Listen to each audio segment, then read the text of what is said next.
Chers fidèles, le jour de la Pentecôte, on commémore et célèbre la descente de l'Esprit Saint sur Marie et les apôtres réunis au Cénacle.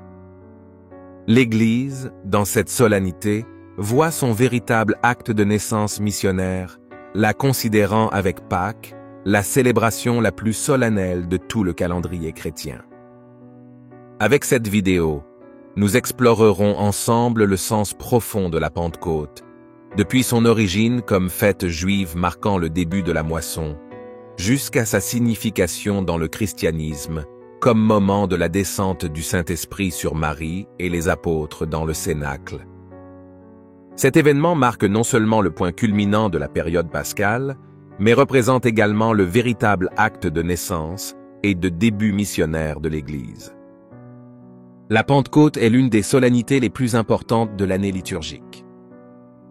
Mais avant d'analyser 7 choses fondamentales à savoir, nous vous invitons à aimer la vidéo et à vous abonner à la chaîne si ce n'est pas déjà fait.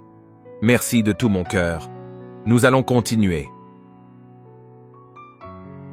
Examinant l'origine juive de la fête, les Juifs l'appelaient la fête de la récolte et des prémices. Elle était célébrée le 50e jour après la Pâque juive et marquait le début de la récolte du blé. Dans les textes bibliques, c'est toujours une fête agricole.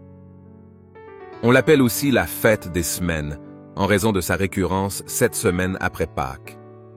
En grec, Pentecôte signifie 50e jour.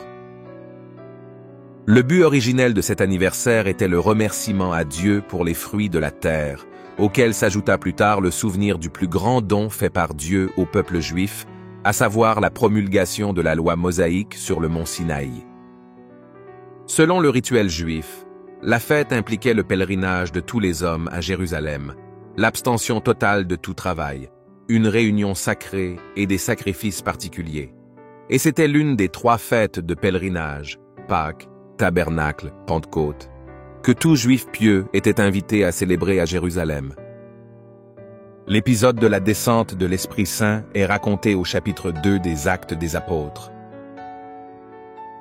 Les apôtres ainsi que Marie, la mère de Jésus, étaient réunis à Jérusalem au Cénacle, probablement dans la maison de la veuve Marie, mère du jeune Marc, futur évangéliste. Selon la tradition, les Juifs étaient venus en grand nombre à Jérusalem pour célébrer la Pentecôte avec le pèlerinage prescrit. En fait, nous lisons dans la Bible. Alors que le jour de la Pentecôte approchait, ils étaient tous ensemble au même endroit.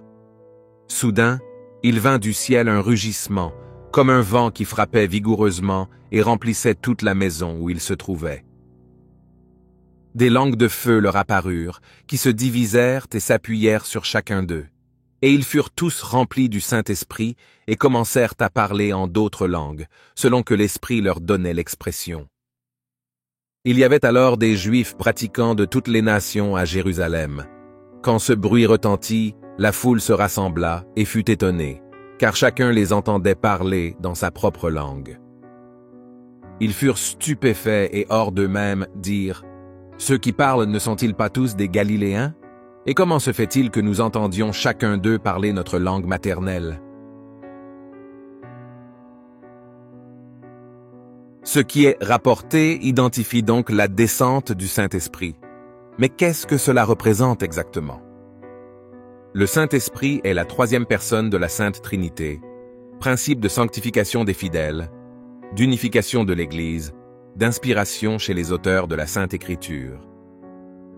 Il est celui qui assiste le magistère de l'Église et tous les fidèles dans la connaissance de la vérité. Il est aussi appelé Paraclet, c'est-à-dire consolateur. L'Ancien Testament ne contient pas d'indication réelle du Saint-Esprit en tant que personne divine. L'Esprit de Dieu vous apparaît comme une force divine qui produit la vie naturelle cosmique, les dons prophétiques et charismatiques, la capacité morale d'obéir aux commandements. Dans le Nouveau Testament, on peut noter que l'Esprit est parfois décrit comme une force charismatique impersonnelle. Cependant, l'idée de sa personnalité et de sa divinité émergeait également, notamment dans l'Évangile de Jean. Ici, Jésus parle de prier le Père d'envoyer le Paraclet, qui restera constamment avec ses disciples pour les guider dans la vérité, Jean 14,16. Cette conception apparaît également dans les écrits de saint Paul, où la doctrine du Saint-Esprit est étroitement liée à celle de la rédemption divine.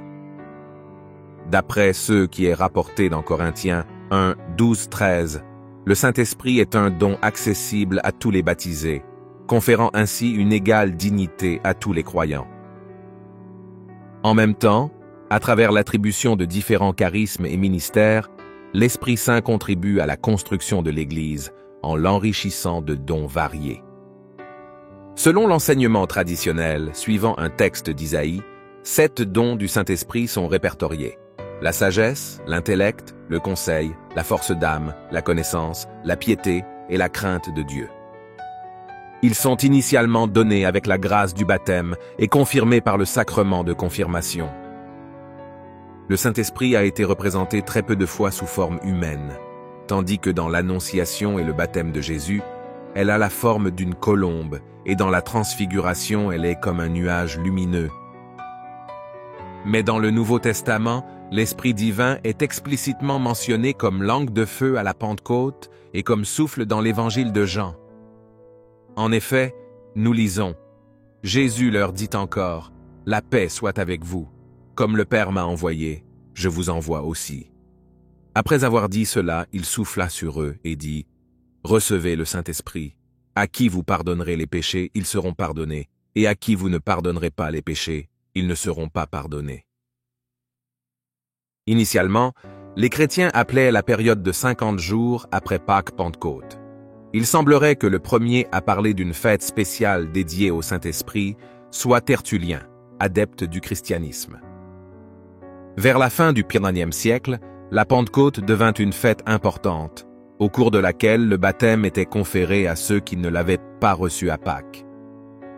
Les constitutions apostoliques confirment qu'en Orient chrétien avait lieu l'octave de la Pentecôte, tandis qu'en Occident, cette tradition commença à apparaître à l'époque de Charlemagne. L'octave liturgique fut maintenue jusqu'à 1969. Cependant, les jours de fête de la Pentecôte furent réduits en 1904, limités aux 3 premiers jours de la semaine, puis à 2 lors des réformes du XVIIIe siècle. Au début du XXe siècle, le lundi de Pentecôte a également été supprimé comme jour férié, mais cette tradition est toujours maintenue comme jour férié en France et dans les pays protestants. Le Saint-Esprit est invoqué dans l'attribution des sacrements, en particulier dans le baptême et la confirmation et dans la liturgie solennelle de l'ordre sacré, et plus généralement dans toute cérémonie liturgique ou occasion particulièrement importante, comme le début du conclave pour élire le pape, où l'aide divine est implorée. La prière d'invocation est contenue dans le magnifique et évocateur hymne du Veni Creator, attribué à l'archevêque de Mayence Rabbano Moro et datant du IXe siècle. C'est un hymne qui allie prière, méditation et invocation. Si vous avez apprécié cette vidéo, n'oubliez pas de laisser un like et de vous abonner à la chaîne. Merci de tout mon cœur.